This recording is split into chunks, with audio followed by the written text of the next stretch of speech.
अस्सलाम वालेकुम। कैसे हैं आप सब लोग? उम्मीद करती हूँ कि सब ठीक होंगे। अल्हम्दुलिल्लाह मैं भी ठीक हूँ। सुबह होगी और सुबह नाश्ते का टाइम हो गया। रात को खाना नहीं खाया था और सुबह सुबह इतनी भूख लग रही थी, तो ये रात को मेरी ससुरालियों ने रोटी बना के तंदूर की भेजी थी, जो कि हमने खाई ही नहीं थी। तो ये वैसी की वैसी पड़ी है। इसे हम भिगो के घी लगा के तवे पे और इसे गर्म करते हैं। ये कल का जो सालन बनाया था वो भी बचा पड़ा, इससे हम करते हैं नाश्ता और फिर देखते हैं आज की जो रूटीन होगी आप लोगों के साथ शेयर करेंगे। गरम मैंने कर लिया तवा, वो रोटियां भी भिगो ली हैं और अब इसे तवे पे गरम करते हैं।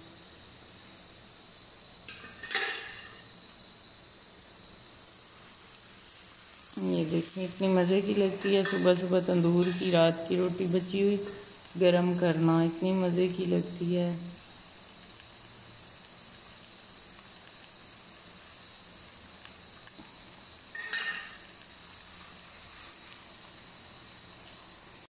नाश्ता करने के बाद मेरी काफ़ी ज़्यादा सहेलियां हैं जो मेरे पास आके बैठ जाती हैं, कुछ मासियाँ, कुछ दादियाँ, और इस तरह के लोगों के साथ मेरे जो ताल्लुकात हैं ना वो बहुत अच्छे होते हैं और मुझे बहुत उनके साथ अच्छा लगता है गप्पें लगा के, और बड़ी रौनक होती है बड़े लोगों बड़े बंदों के साथ।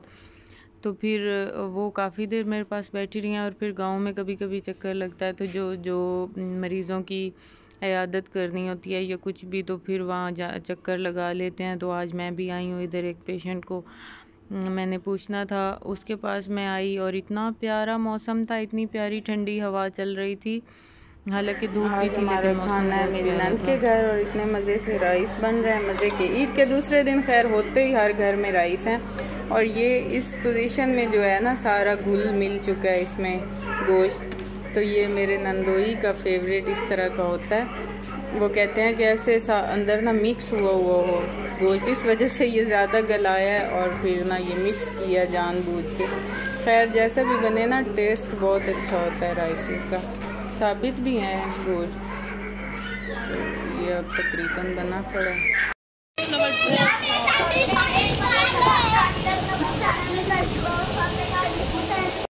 पहले बच्चे भूख भूख कर रहे होते हैं कि हमें भूख लगी है भूख लगी है, और जब खाना तैयार होता है ना जैसे ही, तो वो भाग जाते हैं। फिर वो नज़र ही नहीं आ रहे होते कि बच्चे छुप कहाँ गए। पहले तो सर पे सवार होते हैं और इतना डिस्टर्ब कर रहे होते हैं। तो इधर भी ऐसा ही हुआ, सारे बच्चे भाग गए और अपने अपने वो मसरूफियत उन्होंने ढूंढ ली, खाना ऐसे ही पड़ा रहा उनका। उसके बाद फिर हमने खाना खाया और फिर दोपहर हो चुके थे और काफ़ी ज़्यादा थकान फील हो रही थी। मौसम ऐसा है ना दोपहर को फिर अच्छी खासी नींद आना स्टार्ट हो जाती है 12 बजे के बाद। तो गांव में वैसे भी जल्दी उठा जाता है। खाना खा के तो हम आ गए हैं वापस घर में और यहाँ आके थोड़ी देर रेस्ट करेंगे क्योंकि दोपहर है, बहुत ज़्यादा धूप है और गर्मी है। और ये जो है ना दावत का खाना छोड़ के, और जो ब्रेड खाने वाले बच्चे ये हैं, ब्रेड या कुछ भी और फजूल सा खाने वाले। अफान तो कुछ ना कुछ फिर भी खा के आया। चलो चलो ऊपर और लेटें सोएं। ये अम्ब्रेला क्यों रखी है? आँख निकल जाएगी इससे। चलो बस करो आओ सोएं। यहाँ पौधों की हो रही है खुदाई, ये नीचे वाली जगह से, और इसमें पानी लगाया। ये है नीम का, और इधर जी बच्चे लगा रहे हैं इन्हें पानी भी, मेरे भतीजे। ये देखो आप भी लगा रही हो हैं।